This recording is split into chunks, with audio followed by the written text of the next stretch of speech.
John Reeves.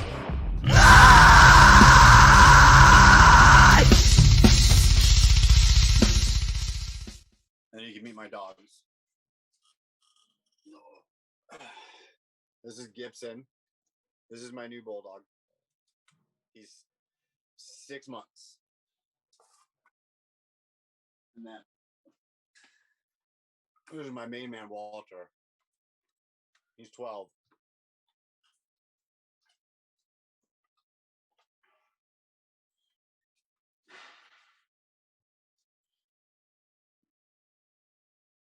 Well, I'm good, man. Yes, sir.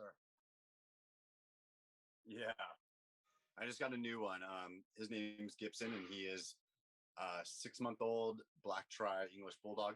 His full name is Gibson Morris Schieppati, and the Morris is for my late friend Mick Morris, who used to play bass for 18 Visions and Bleeding Through back in the day. Oh, dude, nice. I don't know. I've got like always loved bulldog. Yeah. I've got puppy envy right now, man. Like I just I'm trying to get another Great Dane puppy. Like I'm obsessed. Yeah. But yeah, nothing better than the puppy phase, man. The puppy's the best. Yeah. Well, man, I know you're busy, so we'll cut into it. You are the lead singer for anybody that doesn't know in here. But lead singer of Bleeding Through, also the Iron Son. Yes. And Yes. the owner of Rise Above Fitness, man.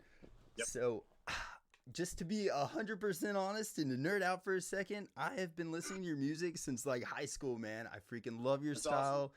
Awesome. And I love how inspirational your music is. Like your lyrics are freaking just brutally just Thank you, man. Perfect, dude. Thank you. Heck yes. That was that was kind of the goal, you know what I mean? And that's the reason why that band took precedent over the other bands that I was in at the time. Yeah. You know, I'm emotional. I'm just a big bowl of mush, really. So it's like to get through like all of my bullshit and mental issues and emotional crap, you know? Mm-hmm. Song was the best way to do it. Dude, and I feel like, you know, through doing that, you've helped like other people as well too, you know? And that's just the icing on the cake. I really like, there's nothing more like fulfilling for me, like doing this band for, I mean, we're going on like, you know, if you take the hiatus out of it, like almost 22 years, yeah, which is wild. But dude, the thing that makes me so stoked to do this is, you know, I still meet people that are always like, you know, your music helped me through some like hard times and and all that stuff, and that's really important for me. That's what kind of led me to believe that this was something. You know, back when we were playing shows and we had a demo, there was people that were like, you know, coming up and just really like singing the lyrics like with like their heart, you know what I mean? Yeah. And I was like, this is beautiful. This is what I want to do. Dude, yes. That is awesome, man. I mean, seriously, like, I don't know, some of your albums, like Declaration, that one in particular, for me, like, got me through a really rough breakup and a rough patch in my life. So, dude, yes, it definitely That's works. Awesome. Well, man, so speaking of Bleeding Through, can you give us quick, like, maybe a rundown of how you got even started in that band? Like, how did that actually begin? Well, it's kind of funny. Sorry, I'm going to be like, you're my cool. Dogs. Really, it was like, I was in Throwdown and 18 Visions, and when playing guitar and Throwdown, Keith's voice would go out once in a while, and I would be like the next singer, right? And he would just jump on guitar and I would sing.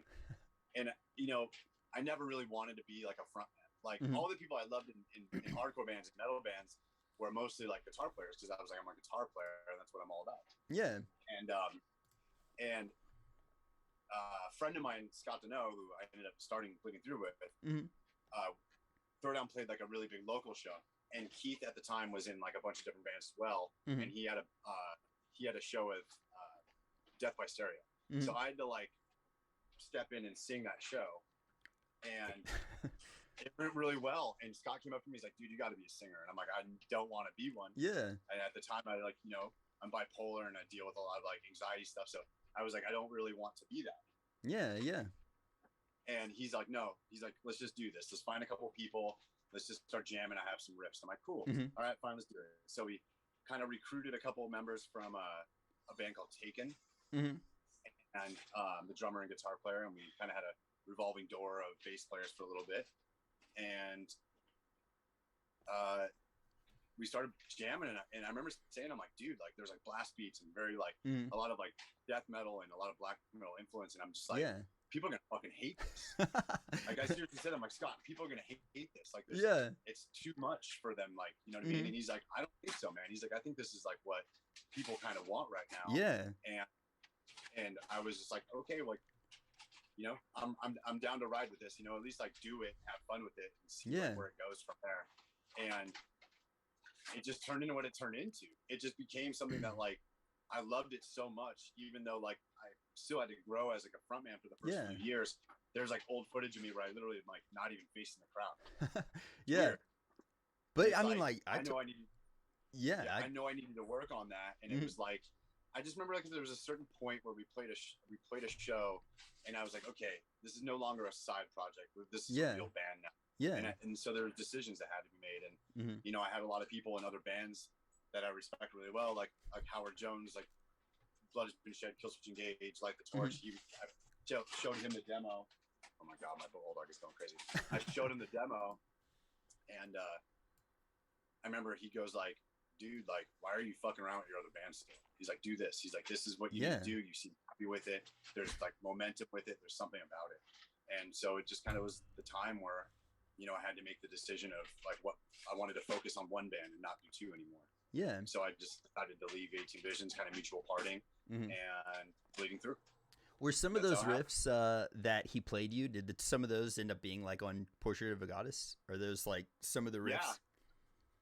I'll tell you straight up, we didn't have one throwaway song ever for Bleeding Through in our whole existence. Dude, that's awesome. If we wrote this song, it made the record. If we didn't have any songs that were like, you know, this song isn't really doing anything, like we would make it work, you know? And I always thought that was cool about it.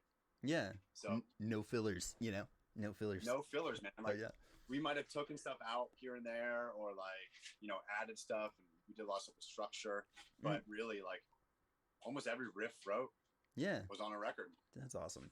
You spoke about like you dealt with like bipolar and anxiety, and like for me, I am like riddled with anxiety. And I think one thing that's really cool about your career is dealing with that anxiety, and then now being a gym owner and the fitness side of it. And that's a lot of like fitness is what got me out of having panic attacks on like a daily basis, like going for runs, getting rid of that energy.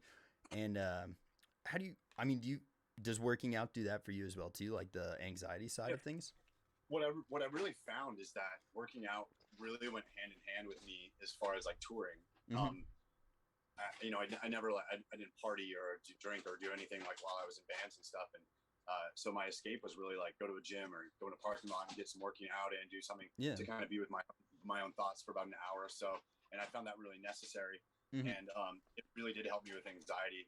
And honestly, like it saved my life. Like if I didn't have this as my daily ritual, and realize how important it is for just your mind, mental clarity, and your body, you know, I would have been a fucking mess, you know? And that's why I really wanted to do this. And I really thought there was a need when I was getting really into fitness. Like, I was like, dude, like there's a need for people like me and you and like other people that aren't necessarily like the typical gym people that like want to get in shape but may not feel comfortable and may just need to hear a voice like mine to say, okay, you can do this, like let's do it, you know? And so that I saw that as like the opportunity for me to kind of like make sort of like an impact the same way that I did with Bleeding Through and build like a culture with it. That's so cool you say that. I mean, personally, like I know a lot of people. I invite everybody in my like real life friends. I'm like, want to go on a run? Want to go to the gym with me? I like pester the crap out of them. But like, it's cool for you to say that like you're not necessarily the exact image of like what you would see from like a gym, like a normal gym rat, you know what I mean? Like, and then people are like not comfortable going to that gym because like there's just all these people there. And you know, somebody that's like doesn't maybe look like I'm sure, like, I mean, dude, you're built as crap and ripped, you know, but like, just you don't give off that same look. I've never wanted to look like a bodybuilder. Yeah, you know what I mean? And it's like that's something that is like the stigmatism of like this is what gym people look like, and I'm like, I'm fit for like life. Like, I can go run fucking 2 miles right now. That's something that like I take, like, you know what I mean? It's just one of those things. It's like, I can go on hikes. I could, you know, be active like surfing or snowboarding or whatever, and it's being on stage like. You know, we played an hour and a half, and you know, you've seen us play. Like we don't stop moving. I do not stop moving. Reasons. My anxiety makes me go nuts. So if I stand in the same spot, I start like whatever. And really, it's just the way I am. It's like, and fitness has allowed me to do that. Yeah. It's allowed me to grow as a vocalist, like expand on like my range, just because I have like the lungs for it now. Yeah. And that's why I feel like I personally continue to grow as a vocalist every record, and it's really due to like what I do in the gym. Yeah, I mean 100%. Like just like, well, I guess this brings me to another question. Like, cardio. Are you more of a like weights or cardio, or a blend of the two? So my forte is metabolic circuit training, and what it really is, you know, CrossFit kind of took that over like over a decade ago. Basically, they said, okay, we're taking metabolic circuit training with Olympic lifting, and we're going to put a stopwatch to it, and that's CrossFit. Metabolic circuit training is just really like everything's built in circuits, and it kind of allows you to keep your metabolic rate up, so you're continually burning, you know, fat, stuff like that, and you're not having to sit on a treadmill for 2 hours a day. Yeah. You know what I mean? So I'm not a fan of slow, steady cardio. Yeah. Hold on, my dog. Oh, hey, you're cool. Can you hear him?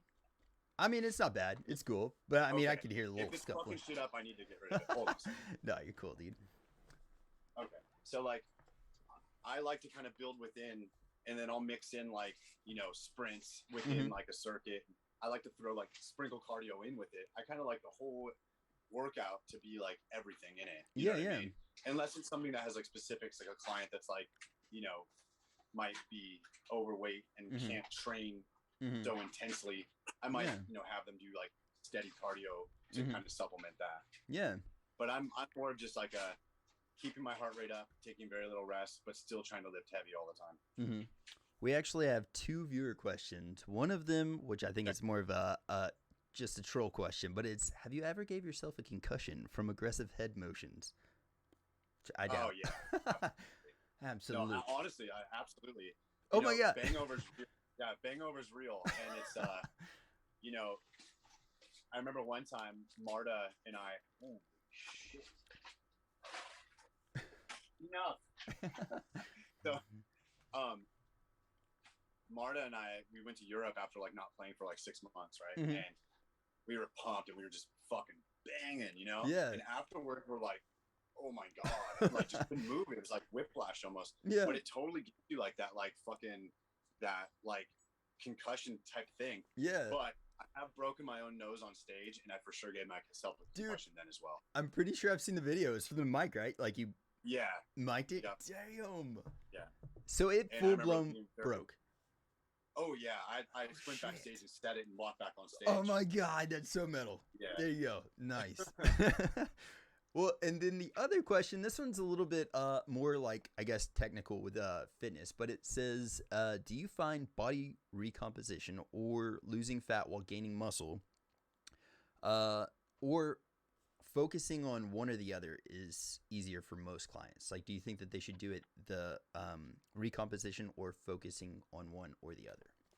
I think you should focus on both, and that's the whole like premise behind like metabolic circuit training is it allows you to kind of focus on both. Like you're building muscle and, you know, burning fat. For women, it's a little bit hard for them because they might come in with a weight goal, and you know the first month or so their weight's staying the same, but their body fat's going down. Yeah. And I'm like, just put a weight to get there. As soon as muscle takes over your body, it starts to burn more fat, and it's just a fat burning machine, and then the numbers will go down. Yeah. I like doing that. You know, I have a lot of clients that hit me up to say like, you know, I want to just drop about 50 pounds first before like, you know, doing the weights and this and that. Yeah. And like, I kind of tell them like, we could do this all now. You don't need to like prepare for me. Like we can do it all. I could just bring you along slowly with the way I train. So I like doing it all kind of at once. That's a really good way of looking at it. And, you know, a lot of the times people like, will say, you know, I want to drop like 15 pounds or something like that, or like the 50, like you were saying. But I mean, it, like you said, it's going to naturally happen whenever you're working out anyway. So like, you know, you're not just going to all of a sudden have like, you know, a 300-pound body with like a 6-pack or something like that. So I don't know. No, you're not. Yeah. Yeah.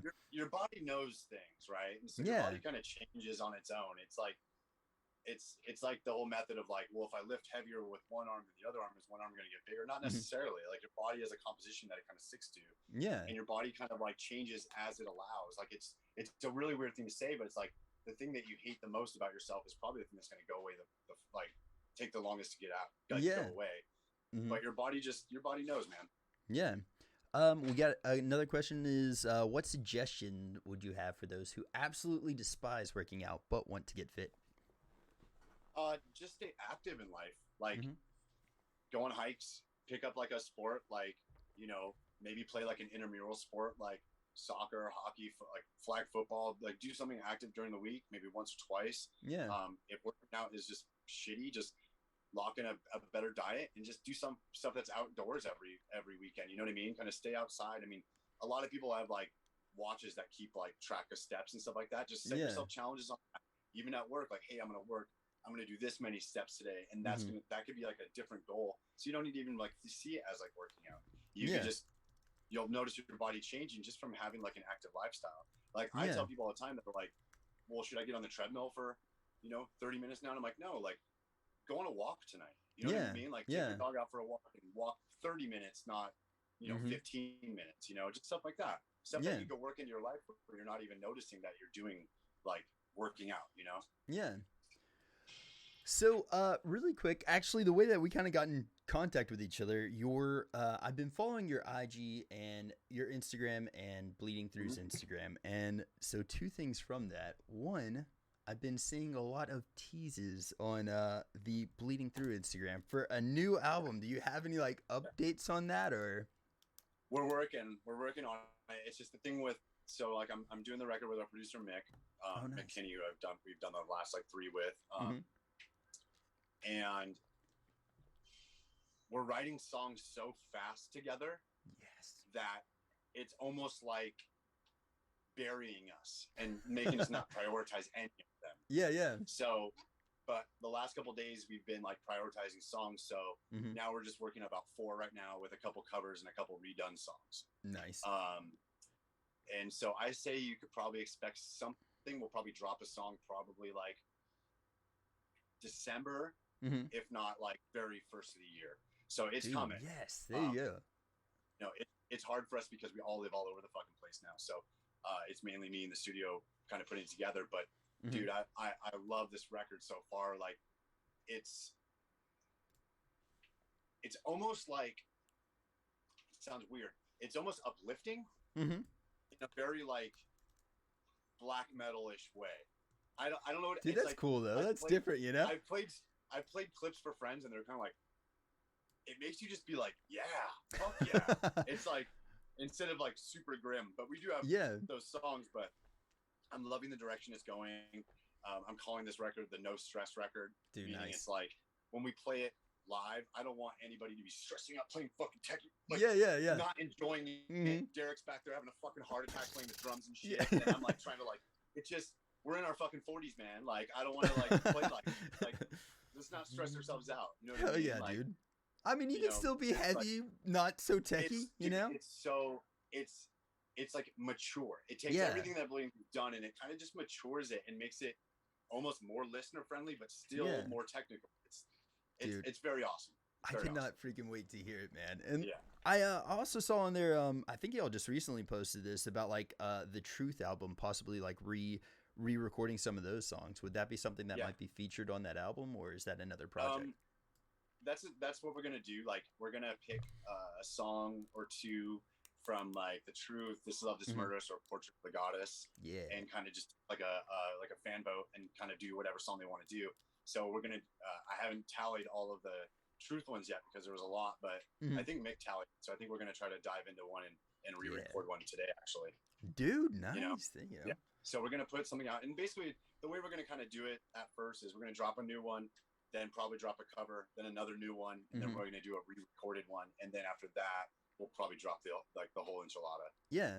So I don't know. I mean, if you don't want to talk about this, completely just be like, nah, dude. But the Truth album, like, I can't really find that on any streaming services. Is there something like? Is there a reason that that's not on there? I've got the hard physical copy, but I can't find it. It's weird because only the complete Truth comes out on like Spotify and shit, which is an edited record. Yeah. And it's edited because Trustkill never owed us royalties off of that because he remastered it and edited it himself. Yeah, I heard there was some fuckery with that. And so basically that's why it's on there. That record just caused a lot of problems for us in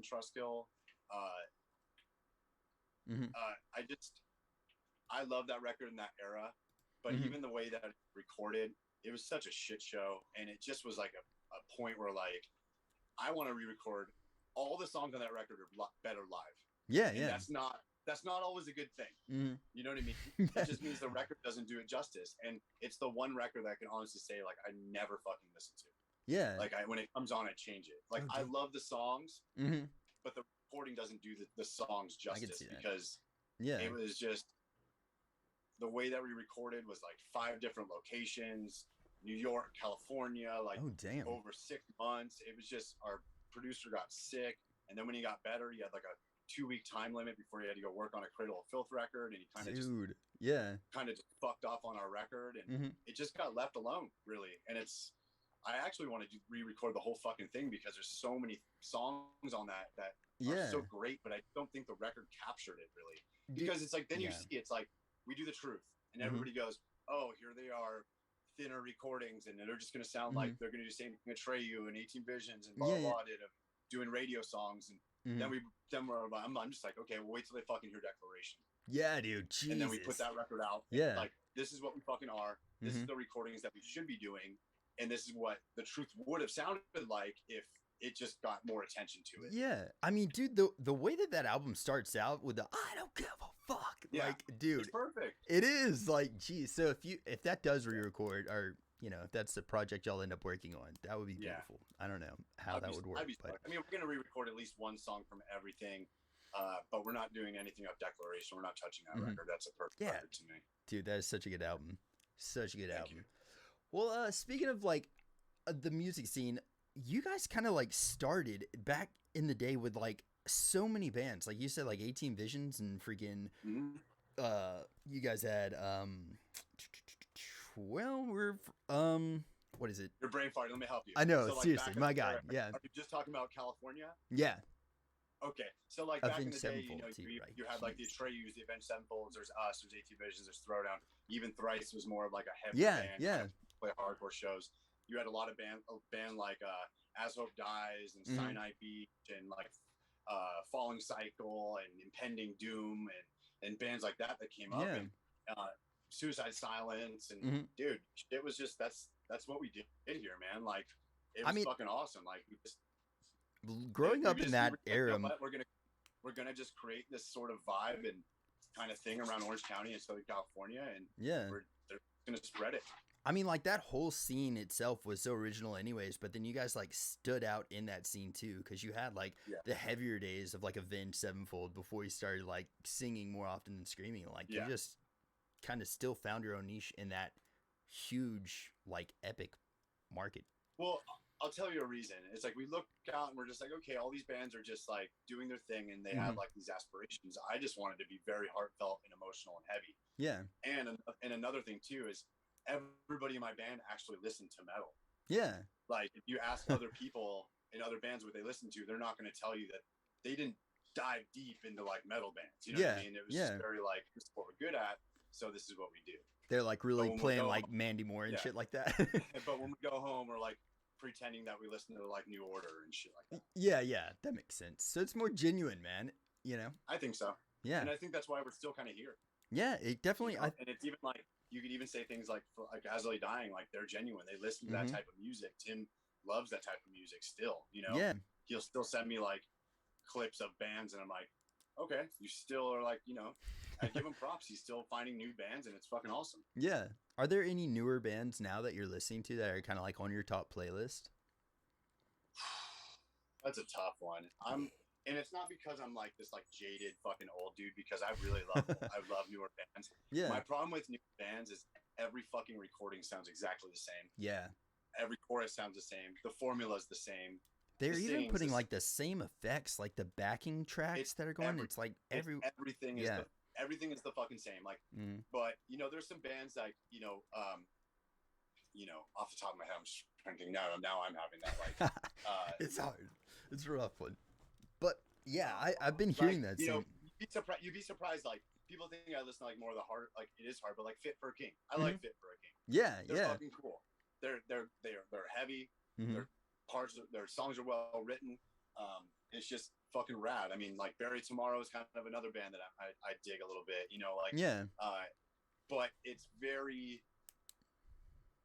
and there is more, and I'll probably just like blurt it out as we go, but like, it's very hard for me just because like I used to like the recording sounding different for each band. Yeah, they had like a style. Like, well, every singer's like, I'm sorry, you don't have that powerful of a fucking voice.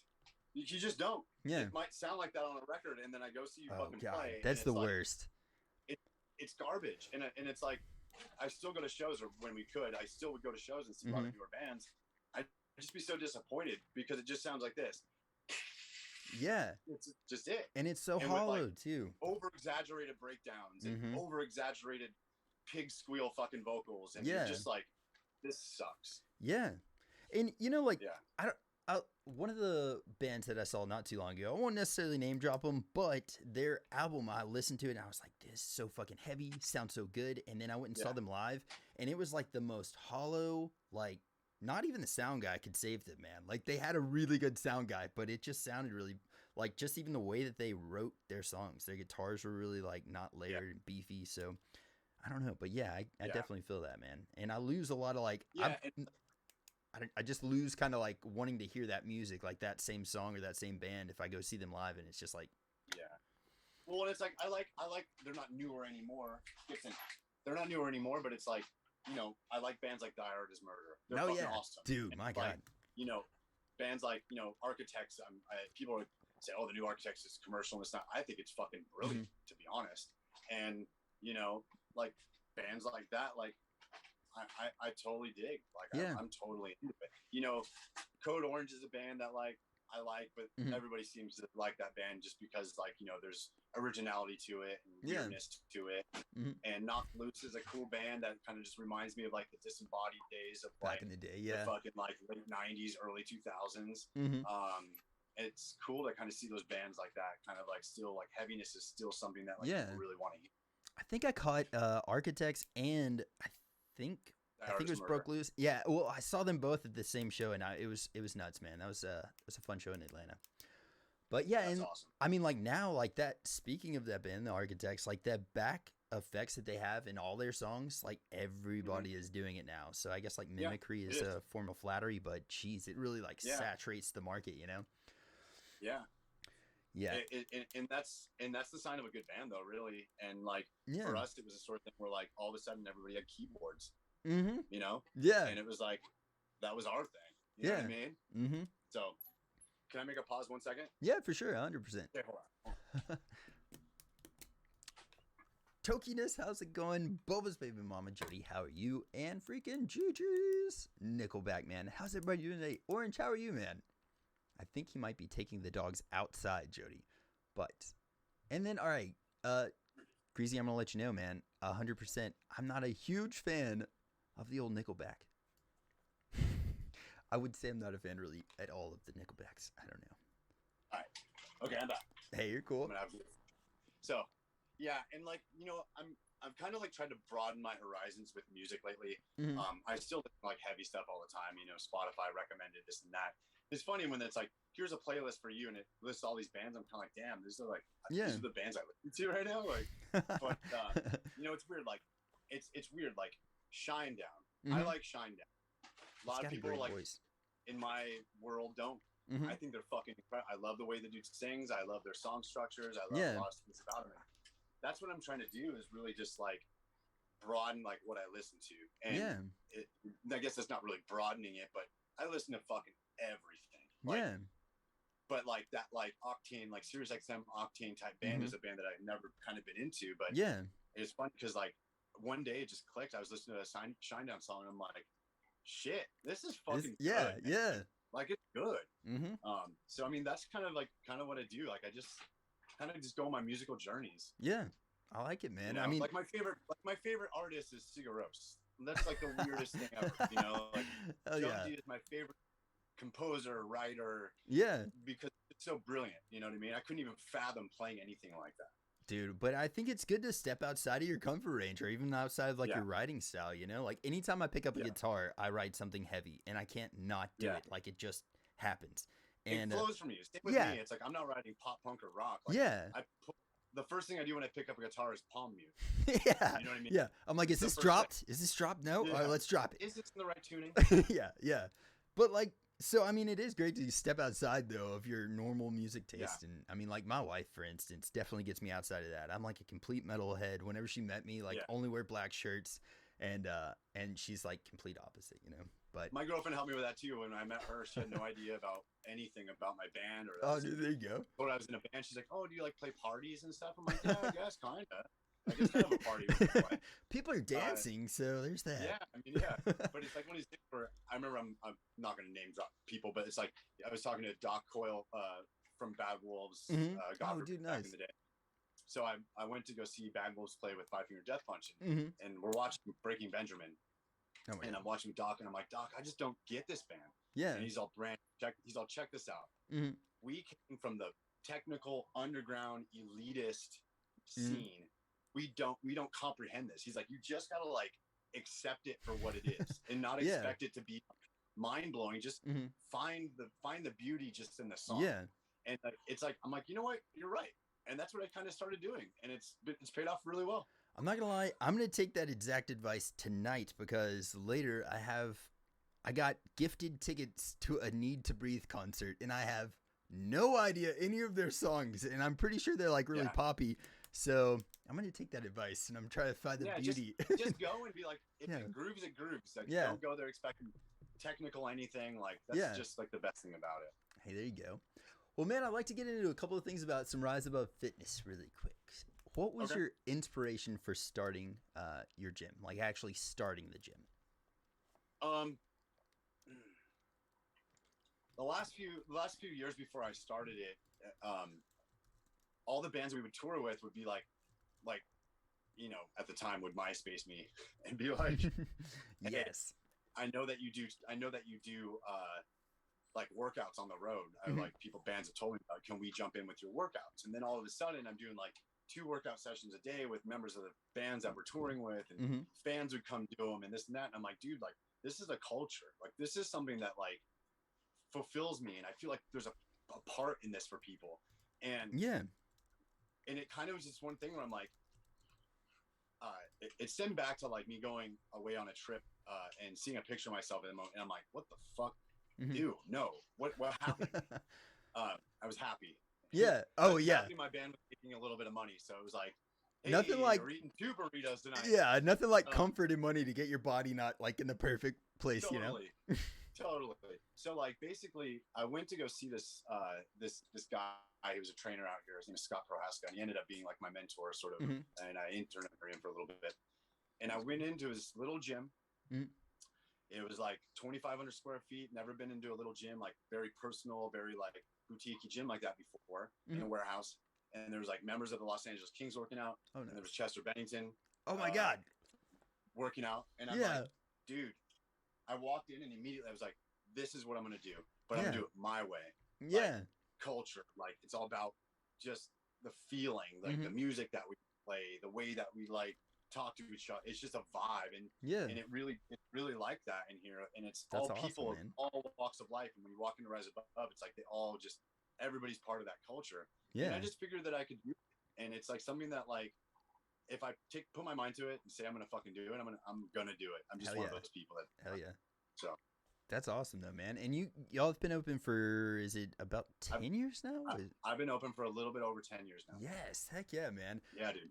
Any of the haters, man. 10 years. It's the most competitive market in America. Yeah. Huntington Beach, California. Jesus. So, good Lord, man. We did it.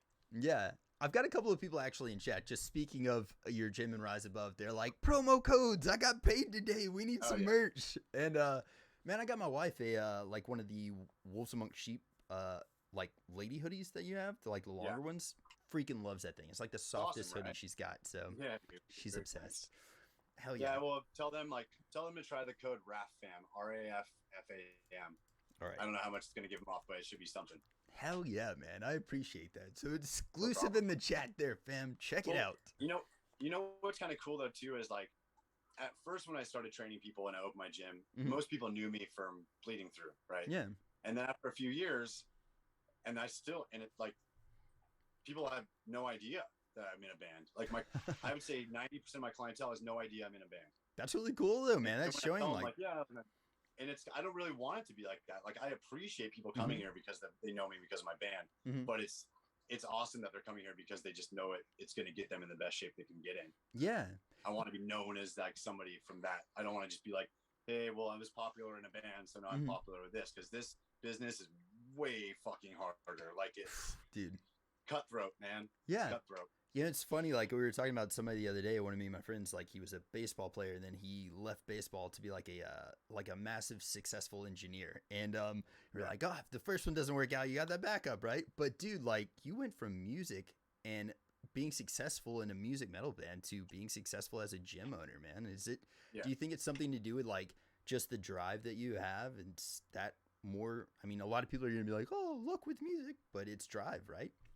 Yeah, it is drive, and it's something that I kind of learned, like, just as when Bleeding Through started, is we had to sacrifice. You know, I remember having a talk with people in the band and said, like, if we're going to make this happen, like, we need to cut out everything else in our life and just do this.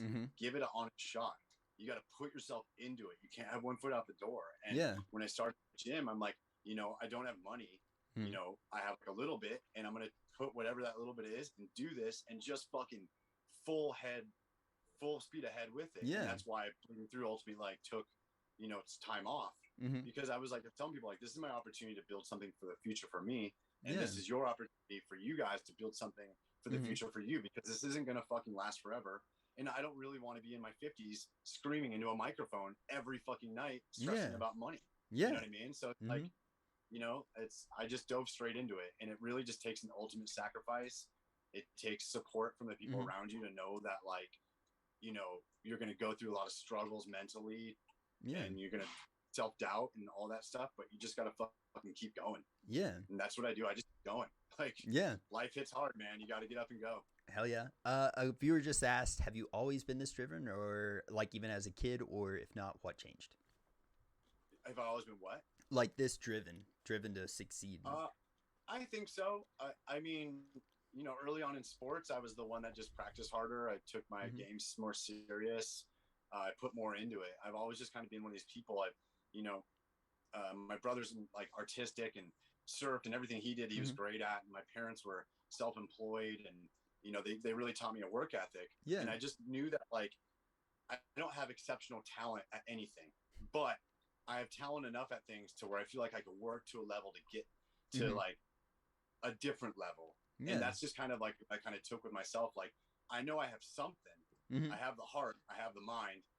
I can make my talents better with my drive. Like, I just knew that that's what it takes. It just takes that drive. And I think people give up on themselves too much and give up on their dreams too much. And really, you just got to be willing to, like what Bleeding Through did, you got to be willing to eat out of trash cans for a few years. You know what I mean? Like, you just got to be willing to do it, and it's part of the journey. You could always go back to whatever life you want to do. There's no like cap on age and what you can do with age. Like, I mean, you could always do it. Yeah, I think Jim Carrey said in like a speech that he was giving, talking about his dad was like he had a safe job as a janitor for like all these years, and then one day he got fired from being a janitor. And that whole, if you can fail at doing something you don't want to do, why not try to do something that you want to? And I think that's totally a good way to look at it, man. It's a good way to look at it. He's bipolar too, so man, me and Jim Carrey, we got it. Hell yeah, dude. Hell yeah. Well, I saw not too long ago, you guys actually had Tim from As I Lay Dying doing a feature at Rise Above. Is that going to be something that you're going to do more in the future, like having more features, different people coming in?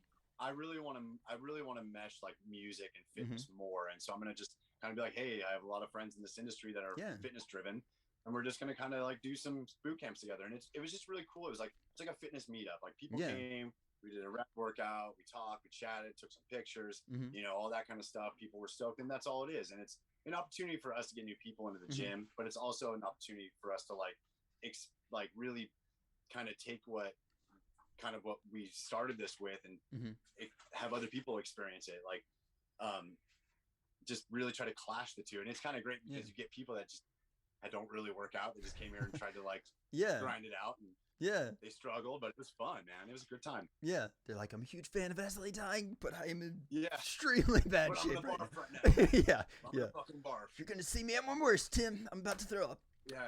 But well, I mean that, and then like also y'all did a while back. I guess this is like maybe about 5-6 years ago. Y'all were the official trainers of Warped Tour. Is that like something that was? Do you feel like you'll do that again? I wish that still went on. I love that experience. We were very fortunate for Warped Tour to allow us to do that. It's so cool, man. Like I set up just a canopy in the backstage, weights everywhere, and just kind of chilled. I did like 3 sessions, like a day, and it was cool. It was that's cool. Workers, like roadies, people in bands, like and the people in the bands that came were just like so like random. It was all the people I did not think would came, and all the people I thought would be there never showed up. Yeah, that's how it goes, though, man. That's how it goes. And I met really cool bands that like I normally wouldn't meet because of like sort of like the genres of our bands. Like I wouldn't have met people in fucking like I can't even, I don't even know. There's so many fucking bands on the thing. I just that's awesome, like, though, man. Tonight Alive and fucking like Mayday Parade and bands like that. Working out every day, and I'm like, fuck yeah, you guys are awesome. I bet that must felt like just kind of like some comeuppance, kind of almost, because like I remember watching one of y'all's DVDs a long time ago, and you guys were like one of the only bands working out on the tour, and then like here you guys are now, like right? yeah. So the funny thing is that Bleeding Through did Warped Tour in 2005, okay, and me and a roadie and sometimes Tim Armstrong from Rancid would work out.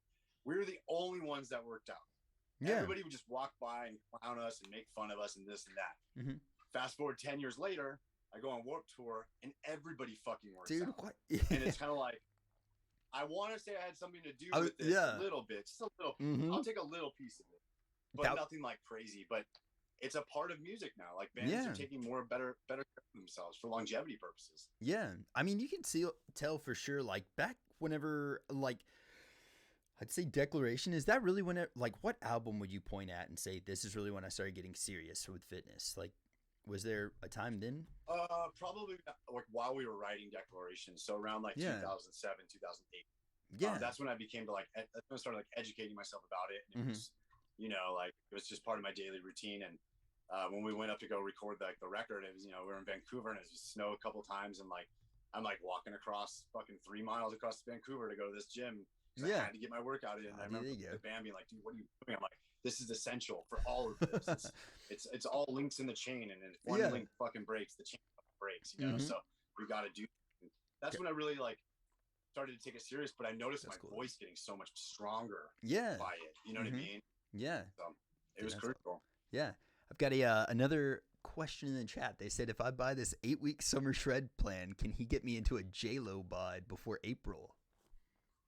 Probably not, but it's gonna be a start. There you go. It's a place to start. Yeah, it's exactly. A really good program. It's not too difficult to follow. It's challenging to where you're gonna feel really good about the progress you make and kind of the strides you take every time, and that's all you could really ask for from a program. Hell yeah, we're getting signups. We're getting signups today on this chat. Let's do this, people. Hell yeah. Well, man, I know that you've got a lot of other things going on, but so you said possibly we're looking at maybe even December for the next few months. Yeah. I got to talk to Sharp Tone and see when they want to release it. But now that kind of like bands are releasing kind of one song here, one song there, the releases are kind of like you don't even hear about it, and all of a sudden you're like, oh, they have a new song. Yeah, exactly. It's just a different way of like releasing things, different industry kind of. Yeah, you know what I mean. The market now is insane, man. Like I actually just I got into a band called The Caskets like just very recently, and they kind of like they're a little bit poppier, like, but they're still metal, And but I got into them, and the way that they release their album has been really cool. Or like even another band of Mice and Men, like I don't know. I like it. The way that they've done, they did 3 EPs, and then they just released like a full length that's actually going to have all those songs. And that's essentially what you most likely will do. Yeah, is probably do what they did and do the 3 EPs. And that would be awesome, man. I'm here for it, and I know a lot of people are too. So hell yeah, sick. Hell yeah, yeah. I'm more excited about this. I haven't been this excited about a record since like Declaration. Like the last record we did, like I fucking love that record. I think that record was like, if you listen to a record, you're like, it encompassed everything that Bleeding Through has done over a fucking 20-year career, basically. This record is kind of like another step of maturity, I think, for us. Just I'm really digging it so far. Are we gonna have some more? I saw like I think it was an IG video or a story or something like that, but you were doing some clean vocals. Is that gonna be something that I'm doing a lot? I mean, I'm doing a lot more clean vocals and stuff, but really, it's not gonna overpower it's not gonna overpower the record. You know what I mean? It never really does. Like, I'm a screamer. I'm not trying to pretend like I'm fucking. I'm not trying to pretend to be something else, you know what I mean? Hell yeah. You've got such a presence. Like, your scream is fucking huge anyways. So, yeah, I'm glad you're not diminishing that, dude. Glad you're not. Yeah, I'm not. I've never get away. I was blessed with a fucking loud screaming voice, and I got to use it. Hell yeah. Do you ever look back at those times where you were a guitarist and you think, like, what would have happened if I didn't just step out and just take the frontman position? Like, where would you be right now? I probably would have stayed in 18 Visions. I mean, because that was the band, but the direction they were going was not really what I want. I didn't want to write like Alice in Chains type songs. It was just that was their dream. It wasn't mine. And I was the metal guy, and people started saying, "Oh, you're the metal guy in 18 Visions." I'm like, what the fuck does that even mean? Like, oh, you know, your singer listens to Stone Temple Pilots all the time. And I'm like, and your drummer listens to the Beatles basically only, and it's like, I'm just like, okay, it's like. When I left 18 Visions, you couldn't have picked 5 people that were more different musically. That's so wild to think of, man. That is so wild. Did they just like, so you think it's more of a thing where they're like, all right, this type of music is getting a little bit of traction. Let's just start doing this? I think it was very genuine.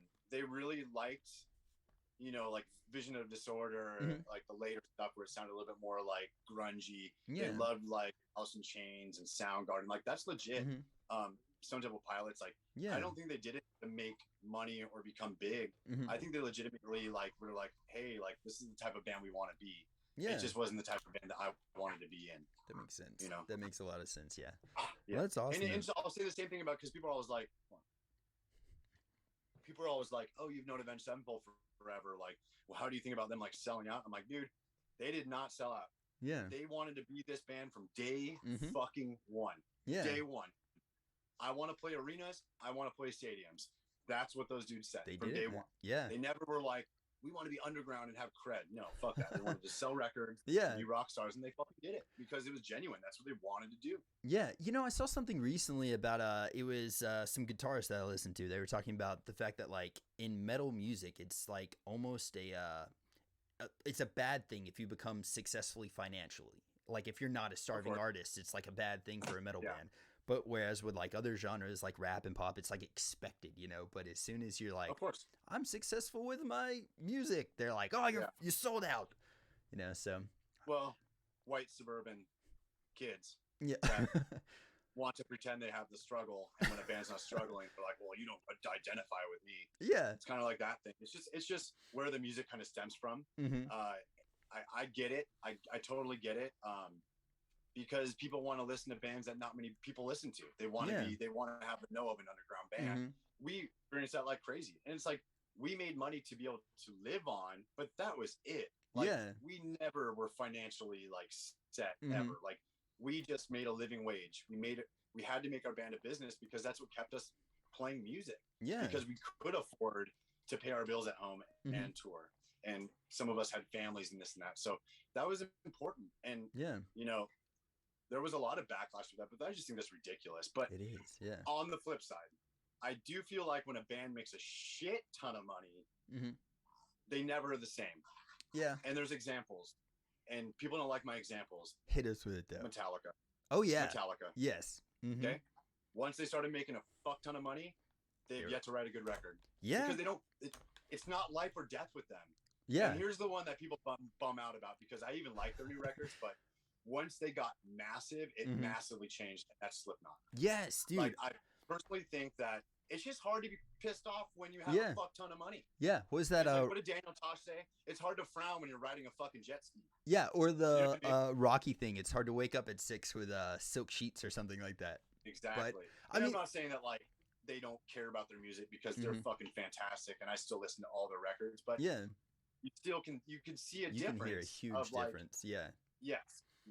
There's a lot of other bands like that too, but yeah, I went back and listened to Subliminal Verses at the gym actually just yesterday, trying to be like, because I remember as a kid, I was like, oh yeah, it's not the same as Iowa, but it's, it's Slipknot. So I was still really into it. And I went back and listened and I was like, yeah, it's just different. It's a different feel, right? And if they would have wrote another Iowa, maybe it would have never even happened for them. Yeah. You know what I mean? Maybe because that was like the record that sold the least. Personally, my favorite one, probably yours too. Yeah. Yeah. I mean, it's so fucking heavy. Like, it's just like, dude, it's so good.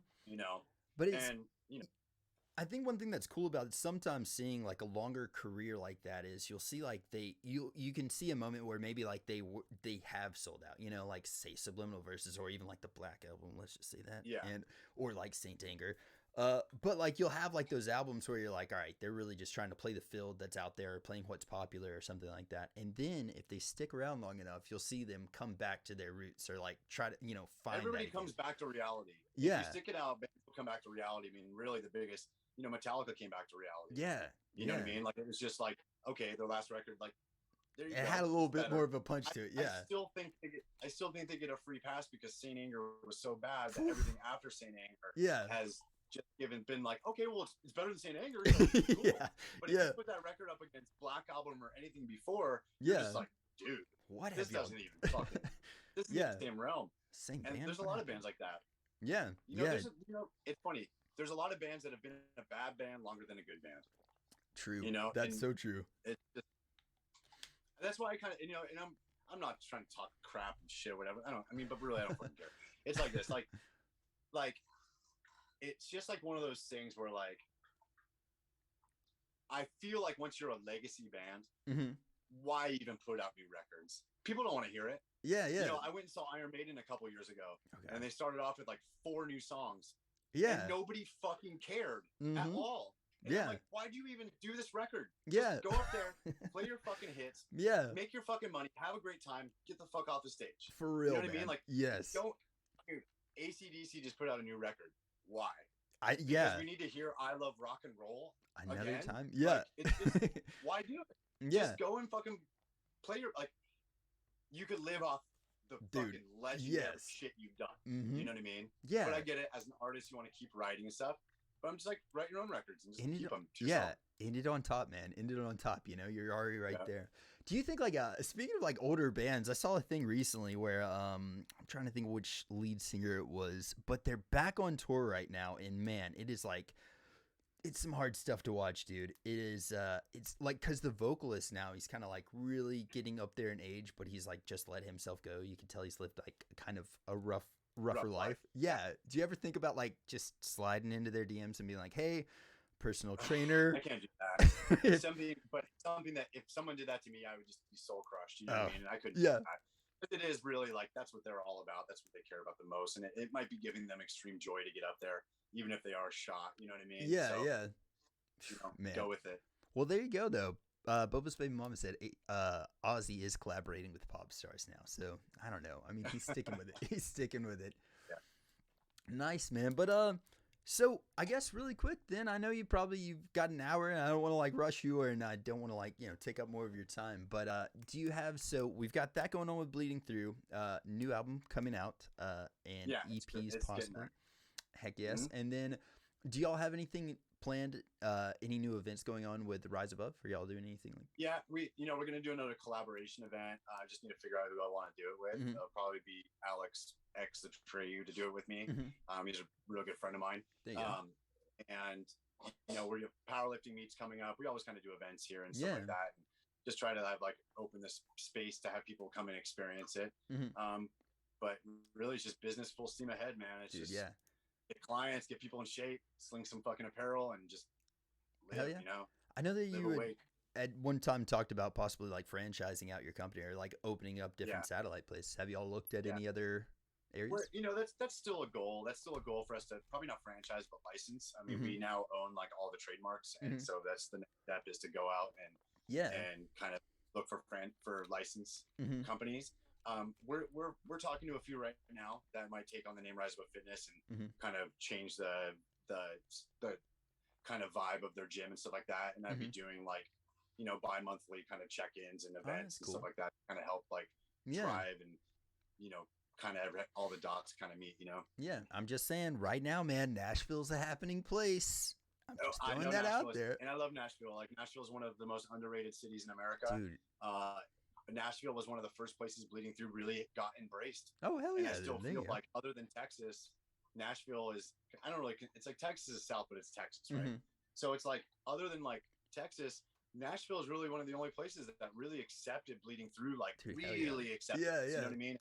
That's why we had, you know, Patrick Judge from Demon Hunter was our touring guitar player for years. Hell yeah, dude. Now, you know, our sound guy Ashley was from Nashville, and like, you know, we hired people like stage techs from the Muse and other places like that. Like, oh my god, exactly, right? So it's like, you know, all those places, like those. I have a fucking spot for Nashville, man. Like, I love that fucking city. That's awesome to hear. I'd say it's probably like the top 5 places in America to play. Hell yeah, man. I just love it there. That's freaking awesome to hear that, dude. I don't know. We see like, you know, I see a lot of tourists and I'm like, come to Nashville, please. But then I feel like, you know, when Rocket Town was in the first spot, you know, they used to get a lot of bigger shows. But I remember they wouldn't book us for a couple of years because of the lyrical content. Yeah, they were like a Christian venue and stuff. Exactly. So then they finally got that out of the way and whatever. But, you know, Nashville used to go fucking crazy. And I was always like, damn, we're in Nashville. That's cool, right? Yeah. So, you know, and we got an offer for this next year's Furnace Fest. We'll take it. And we'll play this next year's Alabama, Furnace. right? Correct? Alabama, so. Birmingham, Dude, Alabama. Isn't that so wild? Like, it's such a small place, but that's a huge festival. This shit was nuts, man. Yeah, it's cool. It's a cool spot. So y'all will be there? Diamond. What's that? Yeah, we're going to play this year. Yes, there you go. Hell yeah, man. That's going to be awesome. Do y'all have, like, is that going to be a part of a tour, or is that going to be like a kind of one-off line out there? No, it'll probably be a one-off. We'll probably go there and come home. Or maybe we might make a weekend if Nashville's close enough, which it is. Yeah. And maybe do like another show there. So I'll bring some Nashville friends, man. You know what I mean? I love Nashville. Hell yeah, dude. Hell yeah. I mean, we got some people out here, all right? So, you know, there's some people absolutely. I know it.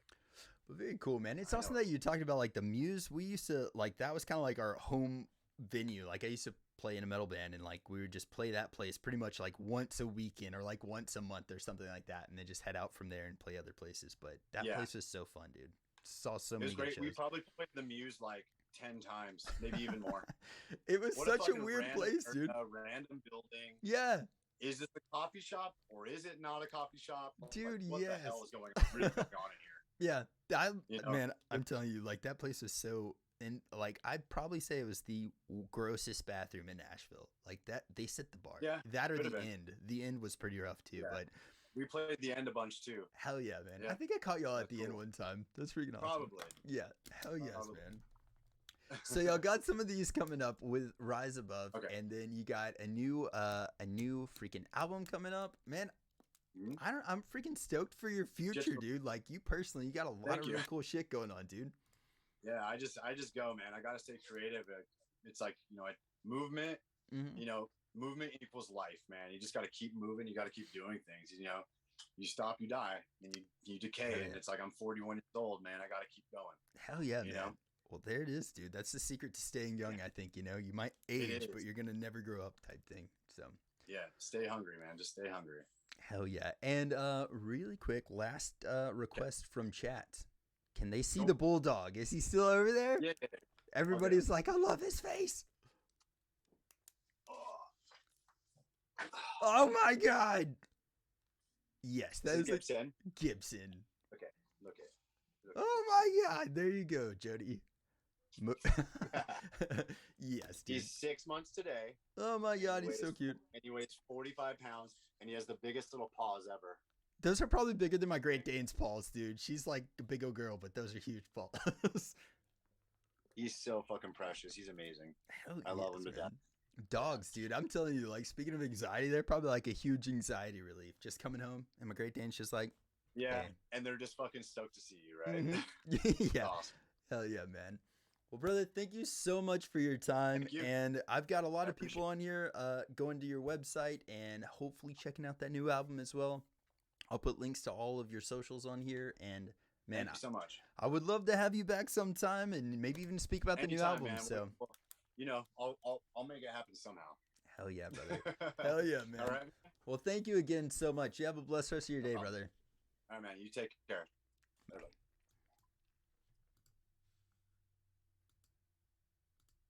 Boom.